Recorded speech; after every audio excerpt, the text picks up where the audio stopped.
The Phoenix project had a technical solution that was far, far ahead of everyone else. And you, Stefan, you worked on this electric rear axle. Yes. Exactly.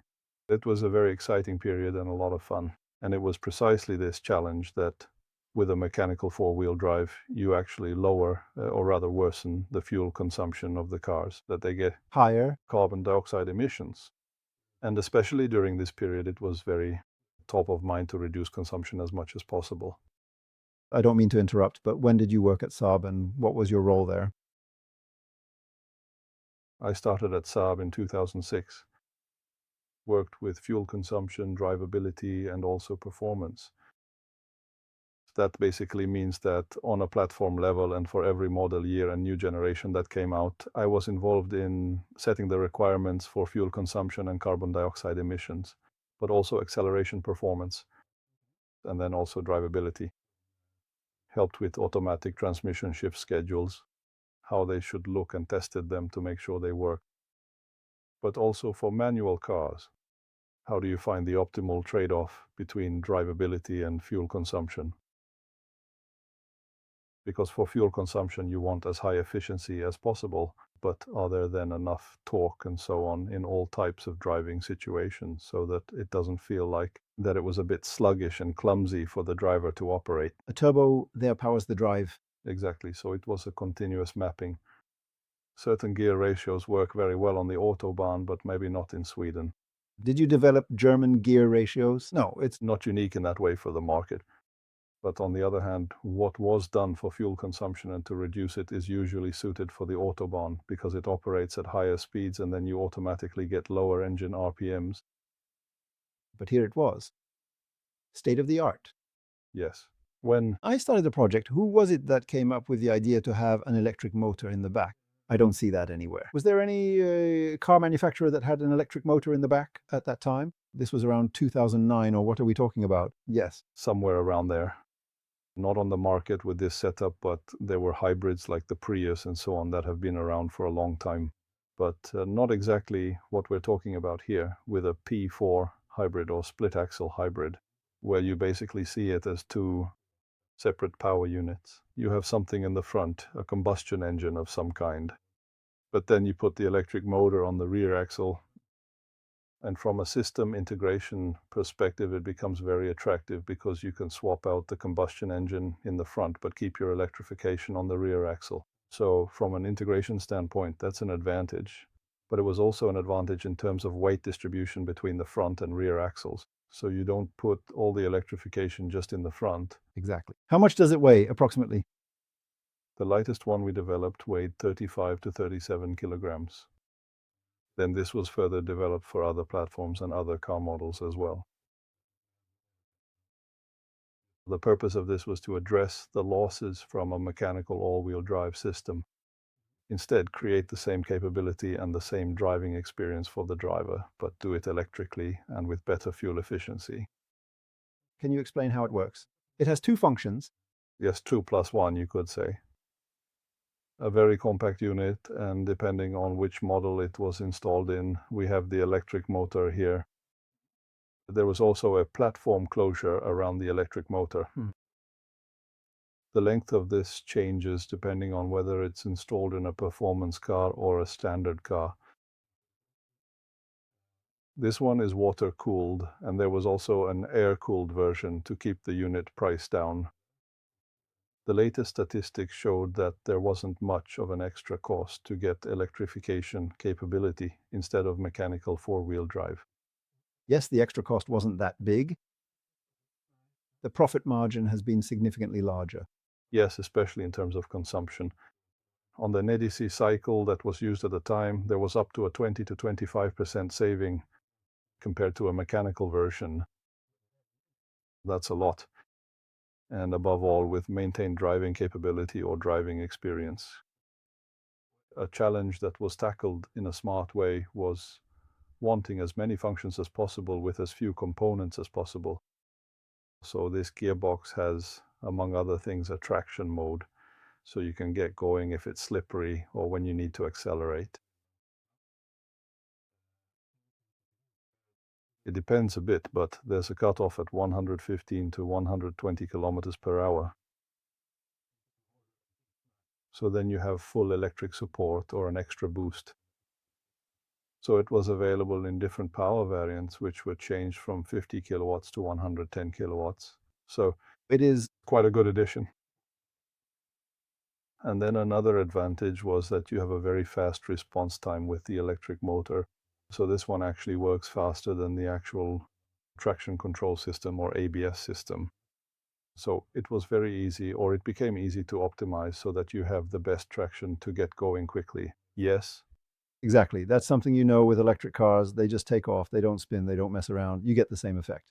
it was a bit of uncharted territory then, but above all, you notice if you're on low friction, you don't want the wheels to spin either. You want to be just slightly above slipping. That's where you want to be. That's right. Once you've gotten past the need for traction, when you're up to speed, then you can switch over to an electric torque vectoring mode.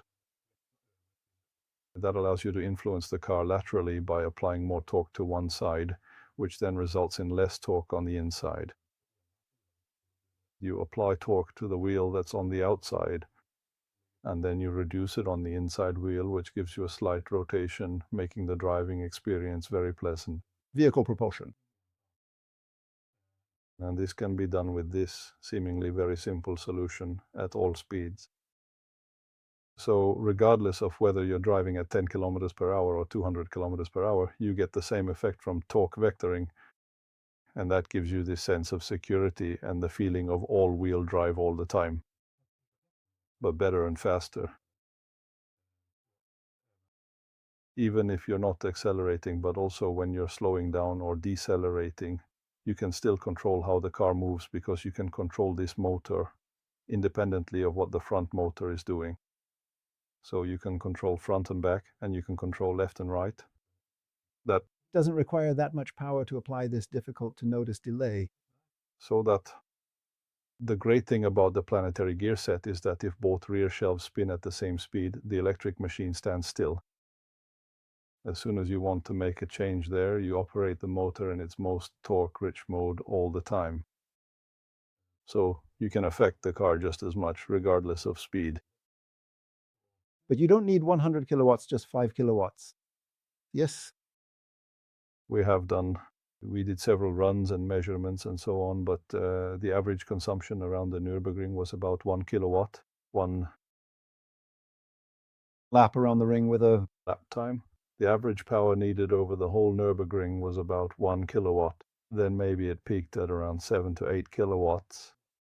And that's a very small amount of power to really impact or affect the car's drivability that much.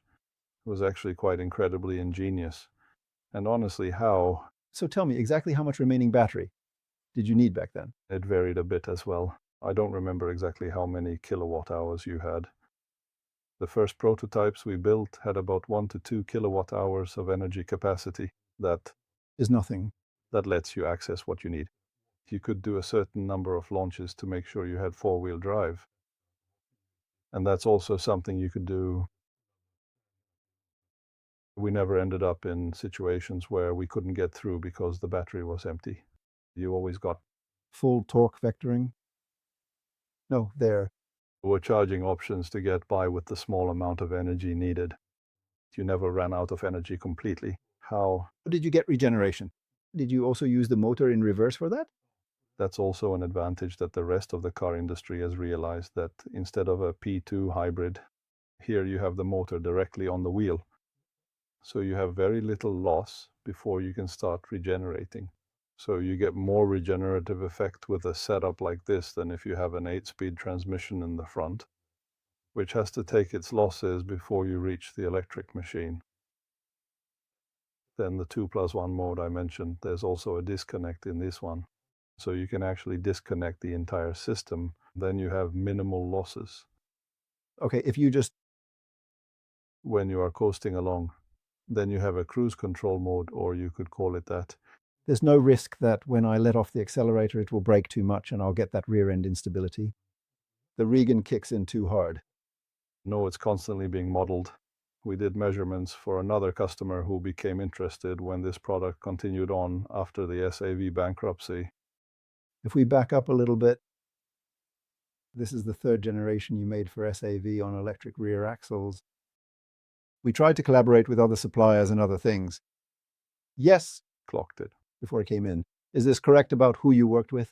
Actually, I wasn't part of the whole journey from the start, so I came in a bit later than everyone else there. I want to find suppliers for the gearbox. Then there was an Italian manufacturer of the electric machine that we started with. Even the inverter was from an Italian manufacturer involved in that. This was American Axle, is that right? Yes, so a collaboration was started with American Axle Manufacturing and GM to develop the next generation platform. There was a collective name for it, which was EAM. Up there, that's what it was called, so it was E for electric. Then AM bought the remaining 50% when BIC went bankrupt. That meant we continued to sell this system to other OEMs and manufacturers. We did a couple of pilot projects with proof of concept cars for both Audi and Coros. You know that they existed for a while. So they had also brought this here, but the first product that went into full-scale production was with the Jaguar I-Pace. Was it? the rear axle? No, but the lessons from everything we had done here meant that we were involved in helping Jaguar and writing their specs and figuring out how to electrify their platforms. The I-Pace was their first fully electric all-wheel drive car as well. Did they know anything about electric cars at that point? I shouldn't say too much. Are they only going to make electric cars in Jaguar? Yes? I hope things go well for them. Absolutely. It was actually a very educational time. Then you took these lessons and they messed up a bit with Jaguar because they developed a completely new electric car, but it was on an old platform. It wasn't adapted for electrification, which resulted in what is called an offset solution. When you have the electric motor center here and the differential center here, that meant we had to switch to a concentric or coaxial solution, where you have them aligned. So we ended up with an incredibly compact solution that was 2.20 centimeters in diameter, 50 centimeters long, with the electric motor and gearbox, generating over 200 horsepower and weighing 70 kilograms. So the power-to-weight ratio was pretty interesting there. But how did it feel when you were working on this and then you didn't get it out? And you thought, we're actually better than Audi at four-wheel drive. Yeah. You must have felt that, right? Yes, we actually did. How did it feel?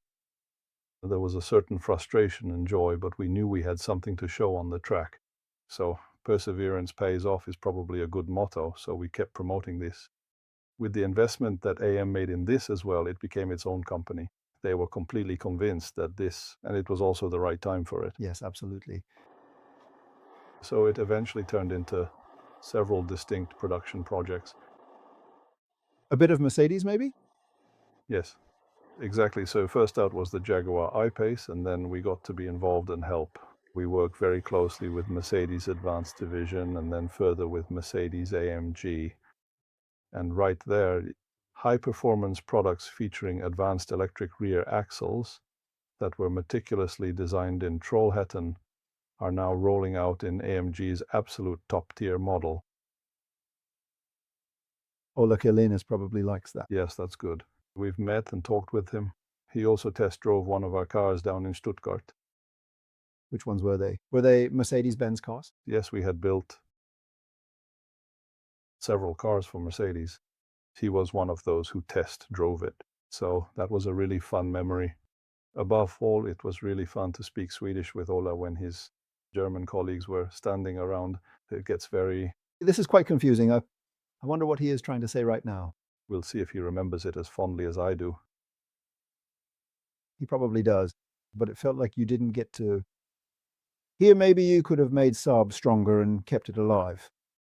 You always look for things like that. Imagine if it had gone into production, if the Saab 9.5 wagon and this rear axle had gone into production already, 2012 to 2013. Production was set for 2013. It really would have been extremely revolutionary.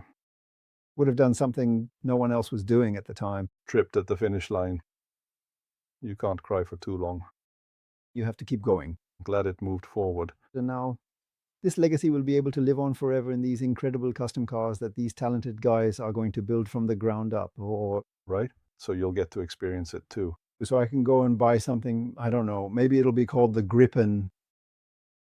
Everyone who test drove those cars we built, they all clearly had winter tires. That was up in Arjeplog. That's right. I remember the magazine was there and did a test drive. And no one has ever left the car without laughing.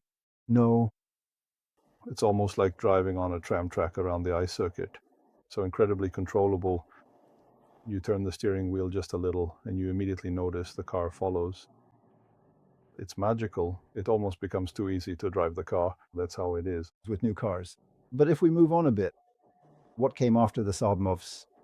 They took it one step further, didn't they? Yes. The rear axle, not quite, but almost. That's what we've seen in MB Link, another type of electrification with wheel motors, to achieve even better precision to the left, right, front and back, and to be able to control the torque better there. Yes, then you can control it exactly. It's not just about braking, you can also apply different things to the wheel. Here you can really only brake and accelerate. You can either accelerate or brake. Yes, so you get the reaction, really. Exactly. You apply positive force to one side and then you automatically get negative force on the other.